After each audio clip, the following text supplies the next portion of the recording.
Opposition పార్టీల అభ్యంతరం పెట్టినా మహాత్మా గాంధీ పేరును తొలగించడంపై ఆగ్రహం వ్యక్తం చేసిన ఎన్డీఏ అస్సలు కేర్ చేయలేదు.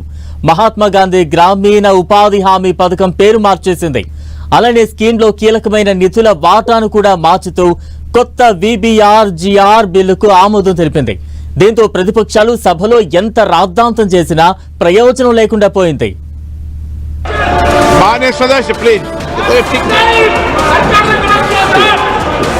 ప్రతిపక్ష పార్టీల నిరసనని లెక్క చేయకుండా బిల్ ఆమోదం. प्रस्ताव करता हूं इस विधेयक को सभा द्वारा पारित किया जाए। प्रश्न ये कि विधेयक को पारित किया जाए। जो सदस्य के पक्ष में हाँ गए, जो सदस्य विरोध में ना गए, मेरे विचार में निर्णय हाँ वालों के पक्ष में, हाँ वालों के पक्ष में प्रस्ताव स्वीकृत हुआ, विधेयक पारित हुआ। ग्रामीण उपाधि हामी स्थानंलो जीरामजी बिल।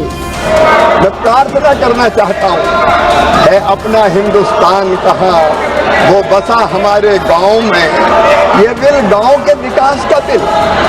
జాయింట్ పార్లమెంటరీ కమిటీకి పంపాలన్న లైట్ తీసుకున్న కేంద్రం. Giving guarantee for the employment of the poor people of the country is going to be in danger. Sir, the entire sense of the house is this bill has to send it to standing committee for their decision. సభలో కేంద్ర మంత్రి poetry. ये सूरों की भूमि है, ये ऋषियों की भूमि है, महर्षियों की भूमि है, ये तर्पण की भूमि है, ये अर्पण की भूमि है। हम जिएंगे तो इसके लिए, और अगर कभी मरना पड़ा तो मरेंगे भी इसके लिए। 21 ఏళ్లుగా అమలవుతోన్న మహాత్మా గాంధీ జాతీయ గ్రామీణ ఉపాధి హామీ పథకం స్థానంలో కేంద్రం ఈ జీరామ్జీ బిల్లును తీసుకువచ్చింది. ప్రస్తుతమున్న 100 రోజుల ఉపాధి హామీని ఈ కొత్త బిల్లు ద్వారా 125 రోజులకు పెంచుతున్నట్లు ప్రభుత్వం ప్రకటించింది. గతంలో కేంద్రం 90%, రాష్ట్రాలు 10% భరించే నిధుల వాటాను ఇప్పుడు 60-40 నిష్పత్తికి మార్చారు. అంటే రాష్ట్ర ప్రభుత్వాలపై ఆర్థిక భారం పెరగనుంది. దీనిపై ఎన్డీఏ భాగస్వామ్య పక్షాల్లోనూ అభ్యంతరాలు ఉన్నాయనే ప్రచారం సాగుతుంది. అయినా కూడా సభలో తమ మెజారిటీతో బిల్ కి ఆమోదం పొందింది ఎన్డీఏ. మొదటి నుంచి పేరు మార్పుతో పాటు కీలకమైన నిధుల బాధ్యతని పెంచడంపై కూడా అపోజిషన్ పార్టీలు మండిపడుతున్నాయి. ఈ నేపథ్యంలోనే ప్రభుత్వానికి వ్యతిరేకంగా నినాదాలు చేస్తూ స్పీకర్ పోడియం వద్దకు దూసుకెళ్లారు. గందరగోళం మధ్య కొందరు ప్రతిపక్ష సభ్యులు బిల్లు కాపీలను చింపి గాలిలోకి ఎగురవేశారు. आपको देश की जनता ने कागज फेंकने के लिए नहीं भेजा है, आपको चर्चा करने के लिए भेजा है।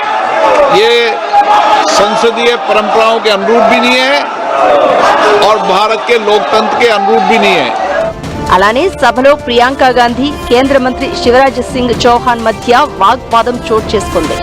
మహాత్మా గాంధీ పేరును తొలగించడం అంటే ఆయన ఆశయాలను అవమానించడమే.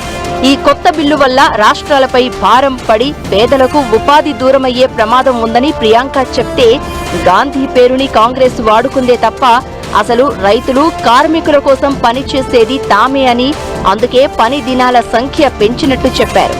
సభలో బిల్ పాస్ కావడంతో విపక్షాలు పార్లమెంట్ బయట కూడా తమ నిరసనని తెలిపాయి.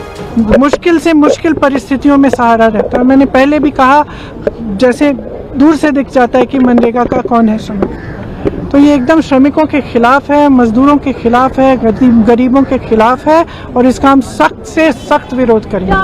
అంతకుముందు సోనియా గాంధీ, మల్లికార్జున ఖర్గే నేతృత్వంలో విపక్ష ఎంపీలు పార్లమెంటు ఆవరణలో నిరసన మార్చ్ నిర్వహించారు.